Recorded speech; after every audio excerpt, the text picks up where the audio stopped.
I'm with Snowball and Mochi, and we're getting ready to climb Maxwell Butte. So we've done this hike one time before, and that was in the winter or early spring when there was about 2 feet snow at this starting point where we're at right now. So it's August, so it's going to be a lot easier to climb. It took most of the day, and because when we got towards the top, the snow was about 10 foot deep. However, we had snowshoes and crampons and utilized those to make the hike easier. But yeah, it should be a pretty good, easy hike, 9 miles there and back. If you have a hike that you recommend that we try, please let us know. Also, if you've done this one before, please let me know how your experience was. You boys ready? You ready, Mochi?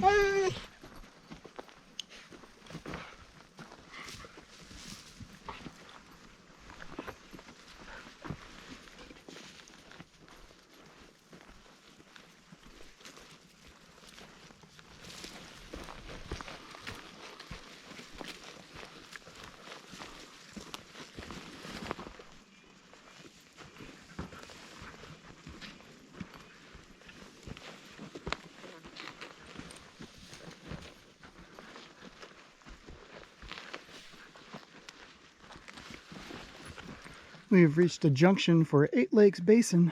However, we're going to continue towards Maxwell Butte. Reached an area where it's a lot more flat, and I believe we're above the Twin Lakes right now. And there's one of the lakes right there. We're going to keep pushing up the mountain.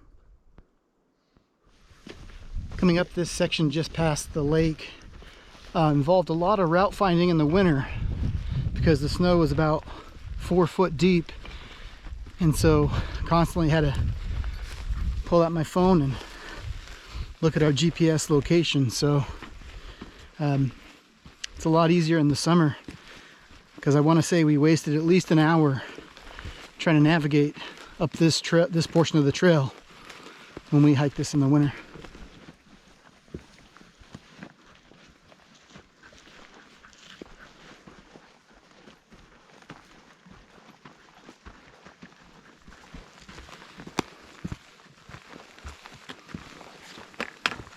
Reached the ridge line just behind me, and last time when we reached this is where the snow got really deep.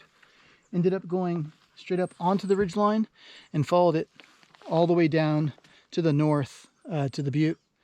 This time we're going to follow the trail, so it's going to take a little bit longer, I think, but be a lot easier than going straight up the ridge.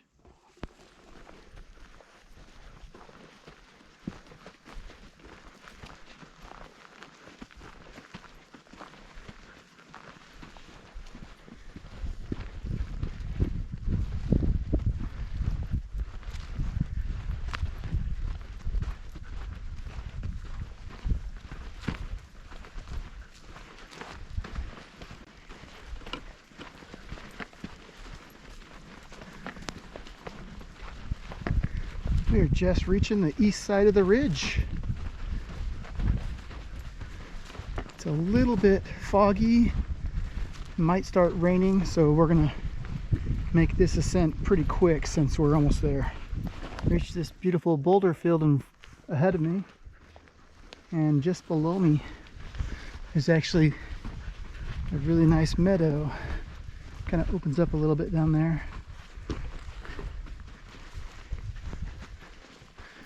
We're very close to the top, just got to do some switchbacks.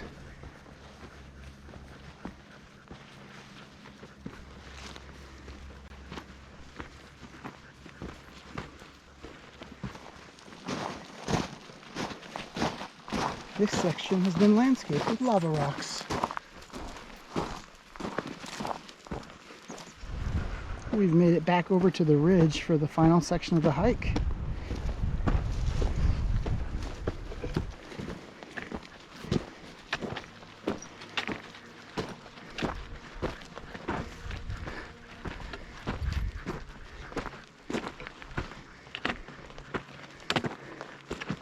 We have reached the summit. Looks like a piece of an old stove right here, but it almost looks like there used to be a lookout tower here. from this wood and then also this anchor point. Why else would that stove be up here?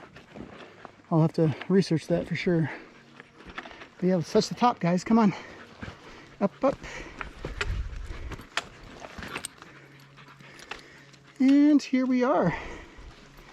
Yep, there's more anchor points right here.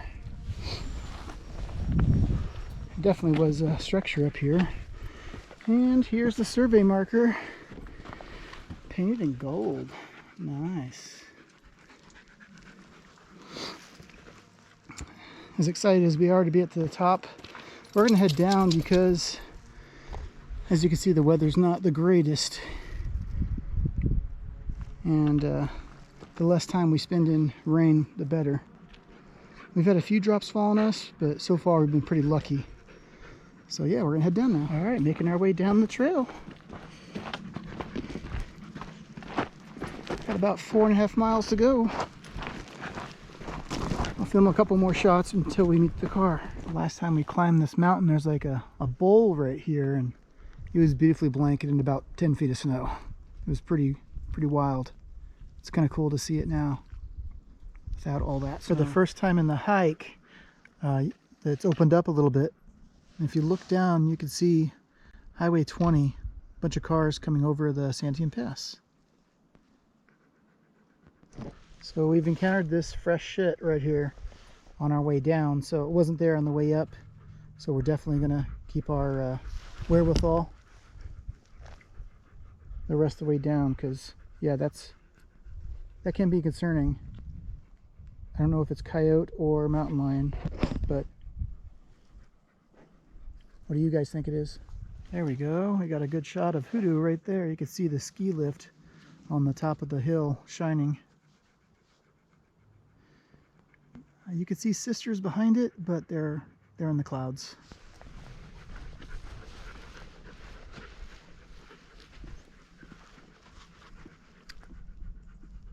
I know what mountain that is. That's Sand Mountain over there. It's actually clear enough I can see the lookout tower on top of it.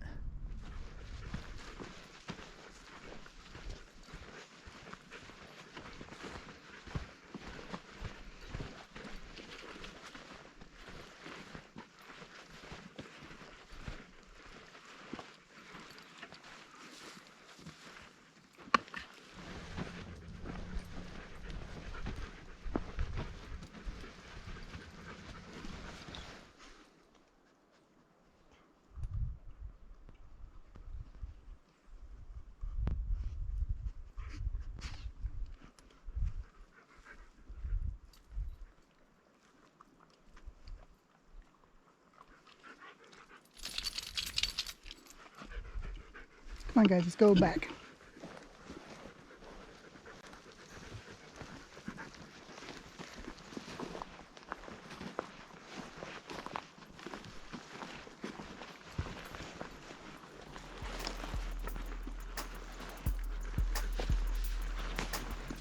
We made it back to the car. So overall, pretty good hike. It's a lot easier in the summer than in the winter when it's covered in snow. Also, a lot of bear scat, a lot of mountain lion scat. So this is definitely an area you got to be on the lookout for those predators, because they're here. When we were doing the switchbacks towards the summit, right below the summit, we found some bear scat. Well, it could have been bear or coyote. Not exactly sure. It was black scat, but it wasn't there on the way up and it was there on the way back. Something was trying to tell us that it didn't want us there. So just something to think about when you're up here. Just be aware of that. But anyways, yeah, all in all, it's a great hike.